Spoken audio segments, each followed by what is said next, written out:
It's Halloween, so I guess we should probably talk about one of The Simpsons' biggest legacies, their Halloween episodes. These Halloween specials would all go on to be called Treehouse of Horror, but it wasn't until the 13th special that title was used, which is based on the original name of the first Halloween special. There are countless lists which rank the best and worst of the Treehouse specials, but there's one in particular that needs to be talked about, because it became a true moment in history that showcased where television and society were heading at the time. A moment so drastic, the United States Congress was up in arms about what an animated TV show would do to the young and impressionable. My name's Josh Taylor, this is Modern Mouse, and today we're talking about The Simpsons' Treehouse of Horrors, and how the series became a rejection of the previous generation's morality. The fifth Simpsons Halloween special debuted on October 30th, 1994. It featured 3 different shorts that were parodies of The Shining, Soylent Green, and Ray Bradbury's short story, A Sound of Thunder. This episode is important to the series, not particularly because of the stories that it parodies, although I do think that The Shining parody is one of the best of the early years, but because this episode of the show was written as a rebellious statement against the US government. Specifically the US Congress, who were targeting the show because of its disruption to society, because of the show's violence or use of foul language, or the popularity of its immoral characters. Shut up! Quit trying to push us around! Stop saying those horrible things and show some manners! To give you an idea of where we were at that time, the US Senate held hearings about the symptoms of video game violence in 1992 and 1993. Music records began featuring warning labels or parental advisory warnings in 1990, and TV parental guides were a big discussion, eventually going into effect in 1997.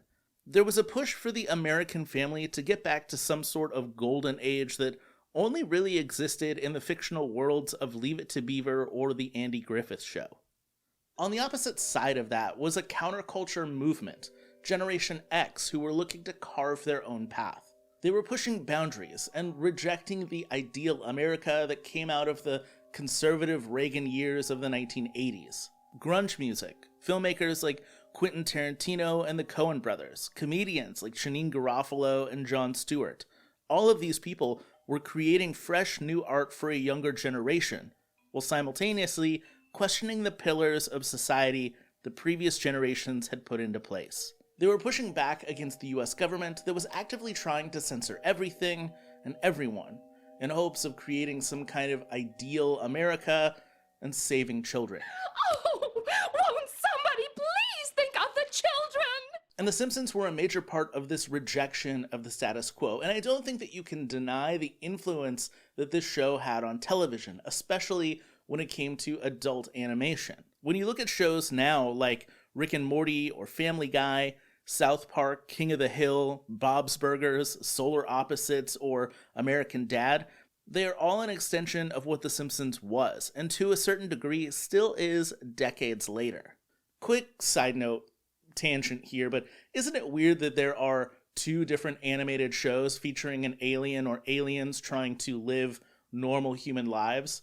And isn't it even weirder that aliens trying to live human life is just kind of a normal television trope dating all the way back to Mork and Mindy? I am Mork from Mork. Nanu nanu. Anyhow, you might not believe that The Simpsons is great anymore, and I'm not here to argue for or against that case, but there's no denying that without The Simpsons, none of those shows that I previously listed would have even existed, nor would they be pushing the boundaries of what's acceptable on television now. In its early years, The Simpsons presented itself as a classic family sitcom on the surface, but rather than present themselves as the all-American utopian family, they were more realistic, with Bart getting into trouble at school, Marge caught in a space between classic housewife and ambitious feminist, Lisa as the nerd who gets picked on, and Homer, the loving husband and father who just can't seem to catch a break. Maggie's there too, but especially in the early years, she's just kind of in frame, so there's that. Anyhow, the original greatness of the show was its postmodern satire that deconstructed the typical television family. A usual episode of The Simpsons in its first 6 or 7 seasons, while absurd at times, never went out of its way to be cartoonish. Bart never threw a black hole at the wall to escape from school, or Homer never got squished by an anvil and spent the rest of the episode walking around like an accordion. The show had been grounded in trying to make the Simpson family and the entire town of Springfield as human as possible. But for the Treehouse of Horror episodes, creator Matt Groening and his writers gotta spread their wings and toss everything out the window. Look at me, I'm Davy Crockett. Rather than solely focusing on satirizing the typical television family, the show took its characters and put them into insane situations that they would never get themselves into otherwise. Ironically, over the years, the show became increasingly more ridiculous, to the point where any given episode could be just as far-fetched and insane as the Treehouse of Horror episodes. But in the early years of the show, the Treehouse of Horrors was a real treat for the writing staff and for the audience. Besides the random episodes of sitcoms that took place in a quote-unquote dream, The Simpsons was probably one of the first sitcoms to have special episodes where they broke continuity and anything could happen. Not only that, but that first decade of Halloween episodes were among some of the show's best and most quotable episodes of the entire series. But Mom...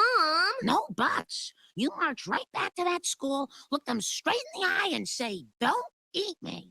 Okay. The original Treehouse of Horror episode does take place in the Simpson family treehouse and introduces some elements that would continue into future installments. The Twilight Zone was a frequently parodied show, as was Rod Serling's later show Night Gallery. I'm not sure who's a Rod Serling fan in the writer's room at The Simpsons, but whoever you are, as a fellow fan, I appreciate these inclusions. The first Treehouse episode also introduced Kang and Kodos, two aliens who continually get brought back into The Simpsons for one reason or another. Well, thank you very much, Mr. To pronounce it correctly, I would have to pull out your tongue. Ooh. Other major highlights include spoofs of Frankenstein, 1933's King Kong, 1992's Bram Stoker's Dracula, and George Romero's classic Night of the Living Dead. Two major points that I think need to be said about The Simpsons, especially when it comes to these early Treehouse of Horror episodes. The show is very smart, and it was never really bloody violent. The Simpsons was written by Harvard graduates, so it brings a bit of sophistication along with it. This isn't just dumb comedy terrorizing the youth like the US government would have had you believe. They were bringing cultural references and high art to the show, and the Halloween episodes reflect that. The first Treehouse retells Edgar Allan Poe's The Raven nearly word for word, with the Simpsons characters getting in a few laughs through physical comedy or just slight word changes to fit the characters. They also turned to Stephen Vincent Benet's The Devil and Daniel Webster for a short, featuring Ned Flanders playing a devil that grants a wish of infinite donuts to Homer.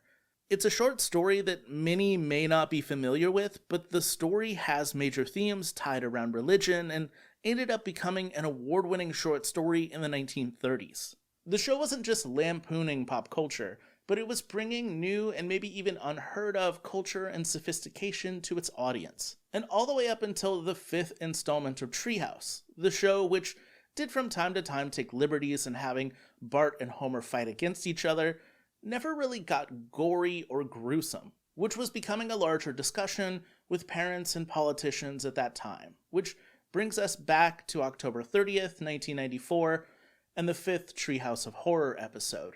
Up to this point, every Halloween special had an opening from one of the characters telling families that the episode might be too much for children. It was a way for the show to actually warn parents rather than just being censored.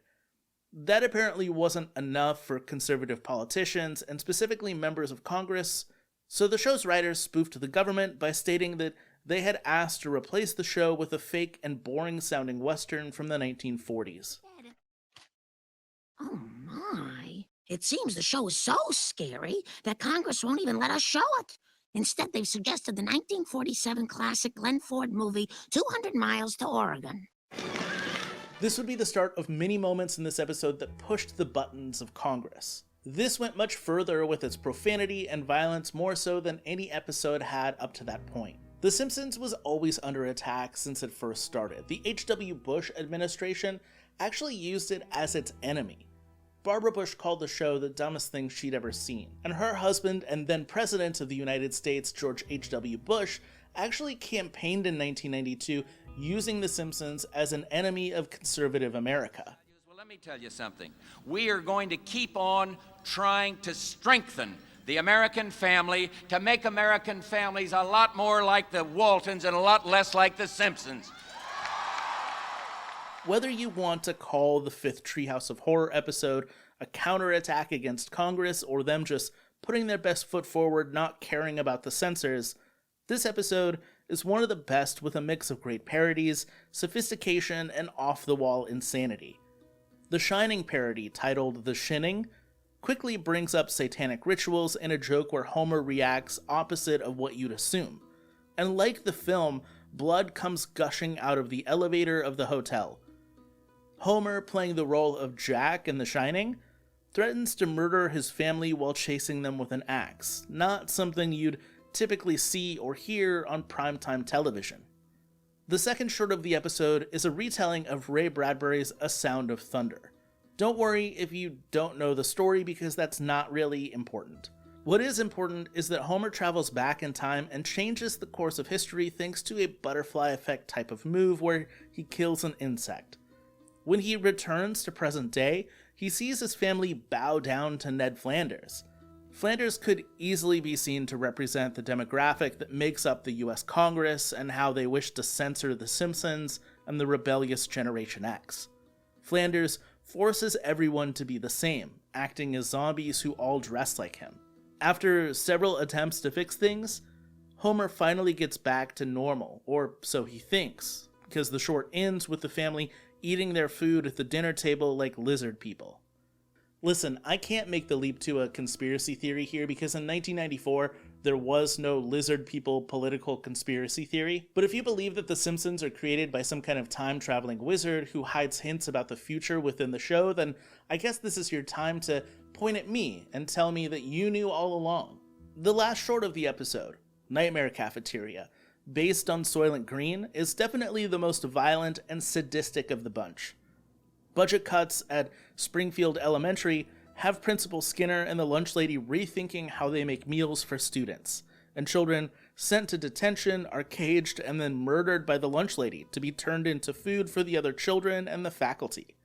You remember me telling Jimbo Jones that I'd make something of him one day? Are you saying you killed Jimbo, processed his carcass, and served him for lunch? Lisa, Bart, and Milhouse all end up being tossed into a giant blender before Bart wakes up, and the last gag of the episode turns the family inside out with their bones and muscles showing as they do a song and dance. It's an absolutely disgusting display that finishes out with Bart being eaten by the family dog during the ending credits.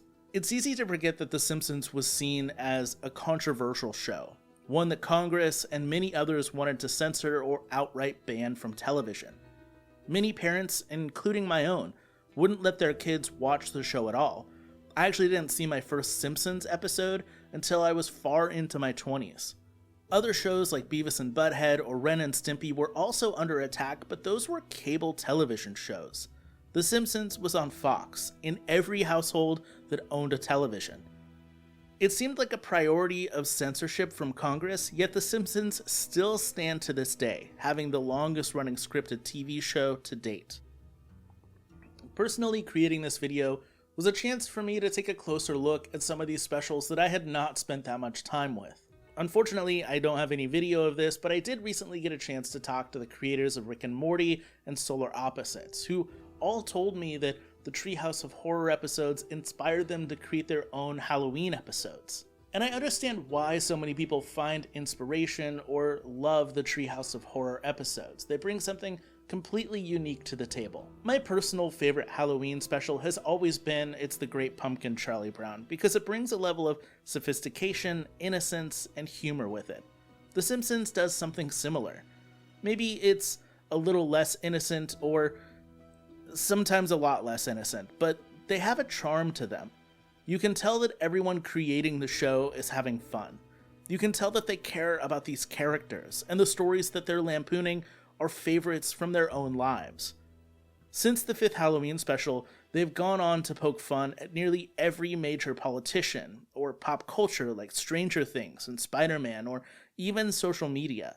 The Simpsons is just one piece of a larger entertainment conglomerate that was pushing boundaries at a time that needed to push boundaries. And the show is crucial in where TV has ended up and how we view animation in a larger... Wait, hold on. What are we doing? You need me to do what?